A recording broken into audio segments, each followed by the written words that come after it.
నమస్తే, welcome to BCN news. నేను విజయలక్ష్మి. ముందుగా ముఖ్యాంశాలు. ఏలేరు ఇరిగేషన్ వ్యవస్థ ఆధునీకరణపై ప్రతిపాదనలు ఇవ్వండి. కాకినాడ జిల్లా అధికారులకు సూచించిన మంత్రి నారాయణ.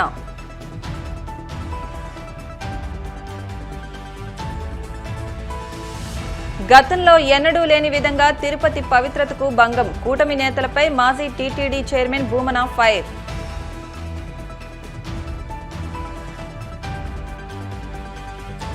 వాడపల్లి వెంకటేశ్వర స్వామి క్షేత్రంలో ప్రత్యేక పూజలు. స్వామిని దర్శించుకుని తరించిపోయిన భక్తజనం.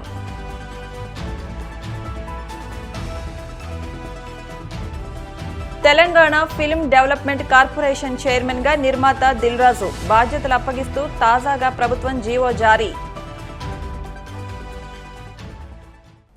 నూతనంగా ఎన్నికైన నీటి వినియోగదారుల సంఘాల సలహాలు సూచనలతో ఏలేరు ఇరిగేషన్ వ్యవస్థ ఆధునీకరణకు ప్రతిపాదనలు రూపొందించి ప్రభుత్వానికి సమర్పించాలని కాకినాడ జిల్లా ఇన్ఛార్జ్ మంత్రి, మున్సిపల్ పట్టణాభివృద్ధి శాఖ మంత్రి పి నారాయణ సూచించారు. బుధవారం కలెక్టరేట్ వివేకానంద సమావేశపు హాల్లో మంత్రి నారాయణ అధ్యక్షతన సమీక్ష జరిగింది. ఈ సమావేశంలో కలెక్టర్ షణ్మోహన్ సగిలి, ఎమ్మెల్సీలు కరి పద్మశ్రీ, బొర్రా గోపిమూర్తి, ఎమ్మెల్యేలు, అధికారులు పాల్గొన్నారు. సమావేశంలో జిల్లా అభివృద్ధికి జరుగుతున్న కార్యక్రమాల ప్రగతి, చేపట్టాల్సిన భవిష్యత్తు ప్రణాళికలు, నీటి వినియోగంపై విస్తృతంగా చర్చించి నిర్ణయాలు తీసుకున్నారు.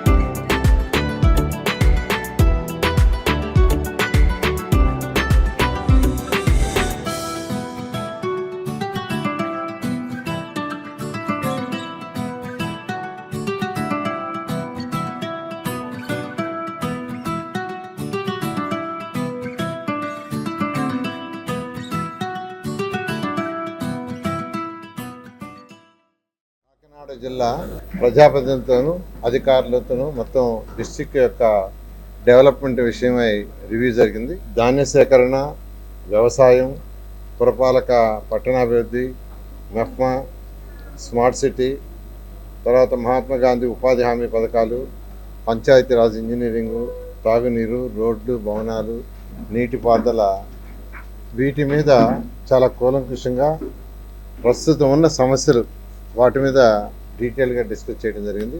ధాన్యం తీసుకుంటే ధాన్యానికి సంబంధించి ఇంకొక 10% ధాన్యం యాక్చువల్గా ఇంకా ప్రొక్యూర్ చేయాలని యాక్చువల్గా ప్రజాప్రతినిధులు చెప్పడం జరిగింది. దానికి కలెక్టర్ గారు ఇమీడియట్గా యాక్షన్ తీసుకుంటామన్నారు.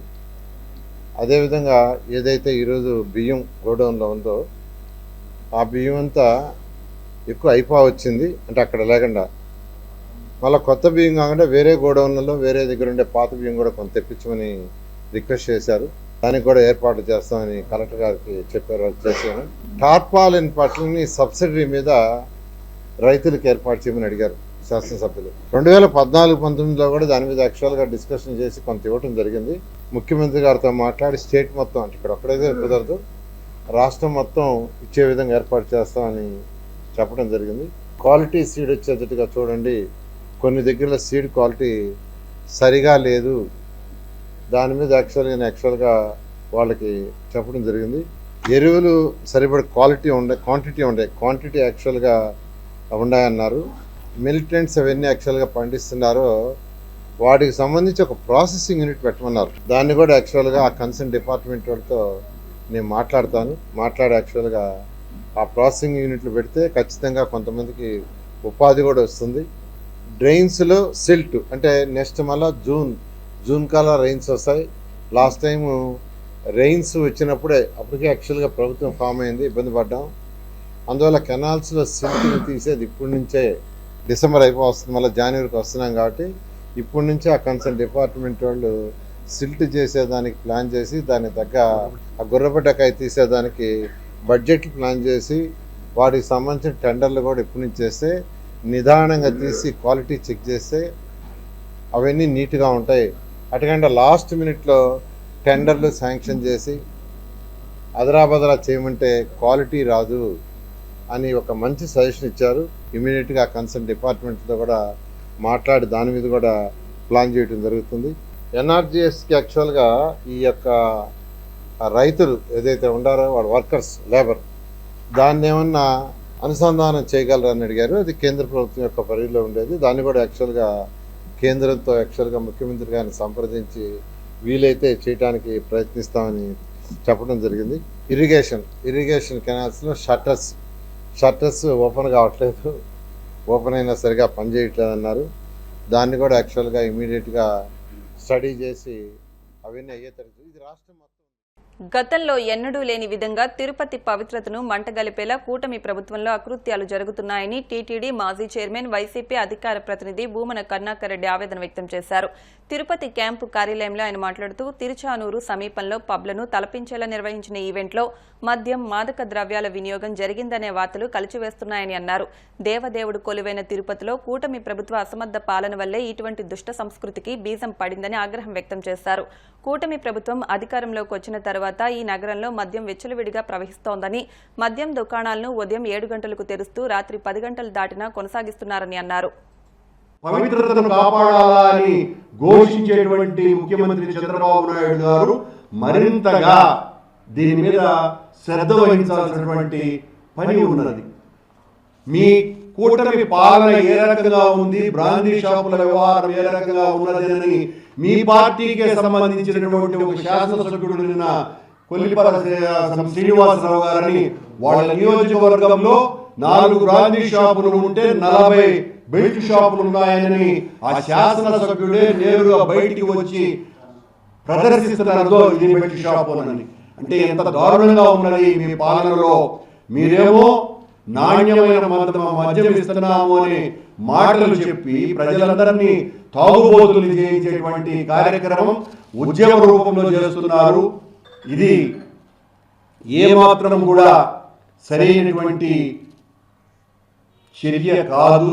మరీ ముఖ్యంగా దేవదేవుడు వెలిసినటువంటి తిరుపతిలో ఇప్పటి వరకు ఎప్పుడూ కూడా విననటువంటి పరిస్థితి మాకెవరికి కూడా చిన్నతనం నుంచి కూడా తిరుపతిలో ఈ రకమైనటువంటి అసాంఘిక కార్యక్రమాలకు నిలయాలుగా రెస్టారెంట్లు లేదా హోటళ్ళు ఉన్నాయన్నటువంటి ఎప్పుడు కూడా వినలేదు, కనలేదు. మొదటిసారిగా తిరుపతిలో అంటే మరి చంద్రబాబు నాయుడు గారు తిరుపతి పవిత్రతను కాపాడుతాను అని వీరదండాలు వేసుకొని మాట్లాడుతున్నటువంటి పరిస్థితులలో రోజులలో తిరుపతిలోనే ఈ రకంగా మత్తు పదార్థాలు, మాదక ద్రవ్యాలు, అమ్మాయిల పట్ల అసభ్యకరమైనటువంటి చర్యలు, అమ్మాయిలతో డ్యాన్సులు, ఈ డీజే సౌండ్లు ఇవన్నీ కూడా తీవ్ర కలతలకు గురి చేస్తున్నాయి.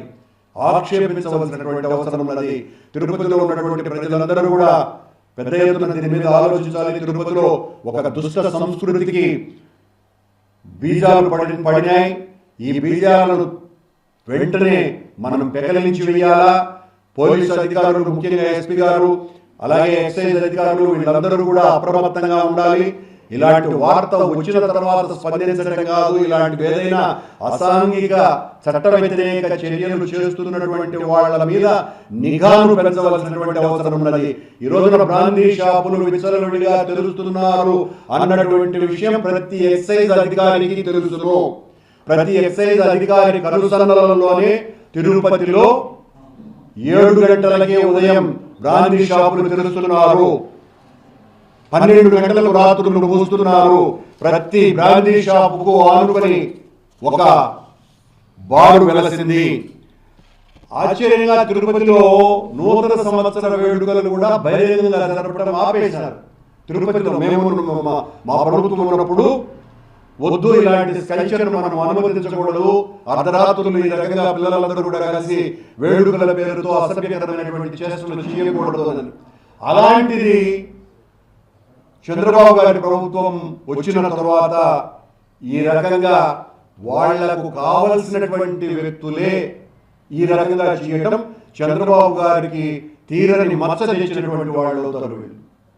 చంద్రబాబు గారు దీనిని దృష్టి సారించాలా. మీకు చాలా చెడ్డ పేరు తెచ్చేటువంటి వ్యక్తుల పట్ల మీరు అప్రమత్తంగా ఉండాలా. అంటే మీరు చేయడం లేదు, మీ ఆదేశాలు లేవని అనుకొని నేను చెప్తున్నటువంటి మాట. మరి మీ ఆదేశానుసారమే చేస్తే ఇక దేవుడు. కోనసీమ తిరుమలగా వర్ధిల్లుతున్న వాడపల్లి శ్రీ వెంకటేశ్వర స్వామి ఆలయంలో గురువారం ప్రత్యేక పూజలు నిర్వహించారు. వెంకటేశ్వర స్వామికి మంగళ వాయిద్యాల నడుమ శ్రీ స్వామి అమ్మవార్లకు మేల్కొల్పు సేవను నిర్వహించిన అనంతరం స్వామికి ఐశ్వర్య లక్ష్మీ హోమాన్ని జరిపించారు. శ్రీ స్వామివారి అమ్మవార్ల వసంత మండపంలో అష్టోత్తర పూజలను అర్చకులు నిర్వహించగా ప్రత్యేక అలంకరణలో ఉన్న స్వామిని దర్శించుకుని భక్తులు తరించిపోయారు. ఈ మేరకు ఆలయ చైర్మన్ రుద్రరాజు రమేష్ రాజు, ఆలయ కార్యనిర్వహణాధికారి భక్తుల కోసం ప్రత్యేక ఏర్పాట్లు చేశారు. రాష్ట్ర ప్రభుత్వం నియమించిన విశ్రాంత ఐఏఎస్ అధికారి రాజీవ్ రంజన్ మిశ్రా ఏకసభ్య కమిషన్ కాకినాడ జిల్లా పర్యటనకు రానుందని కాకినాడ కలెక్టర్ షణ్మోహన్ తెలిపారు. ఎస్సీ వర్గీకరణ విషయమై ఏకసభ్య కమిషన్ కాకినాడ జిల్లా పర్యటనకు రానున్న నేపథ్యంలో collector Shanmohan, joint collector Rahul Meena సాంఘిక సంక్షేమం, రెవెన్యూ, పోలీస్, ఇతర శాఖల అధికారులతో సన్నాహక ఏర్పాట్లపై సమీక్షించారు. ఈ సందర్భంగా కలెక్టర్ మాట్లాడుతూ భారత అత్యున్నత న్యాయస్థానం ఆదేశాల మేరకు షెడ్యూల్ ఉపకులాల వర్గీకరణపై రాష్ట్ర ప్రభుత్వం ఏర్పాటు చేసిన రాజీవ్ రంజన్ మిశ్రా ఏకసభ్య కమిషన్ గురువారం కాకినాడ జిల్లాలో పర్యటించనుందని అన్నారు. ఈ కార్యక్రమానికి సంబంధించిన ఏర్పాట్లను అధికారులు పూర్తి చేయాలని అన్నారు. గురువారం సమీక్షలు, అభిప్రాయాల సేకరణలు ఉంటాయని తెలిపారు.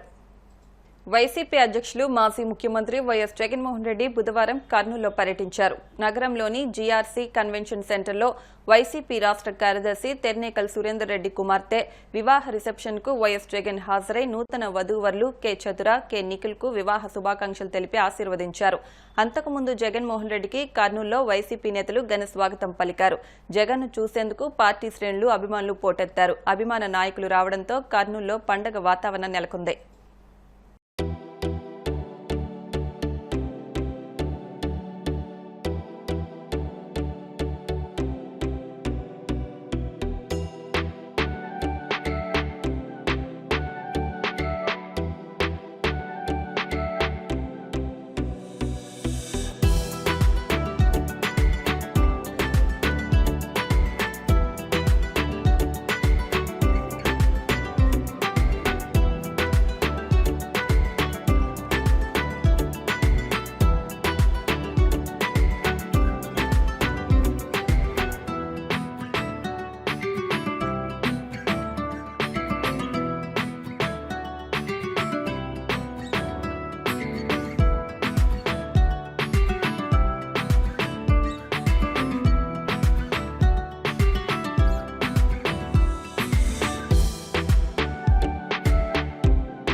ఇప్పుడు కాసేపు ప్రకటనలు.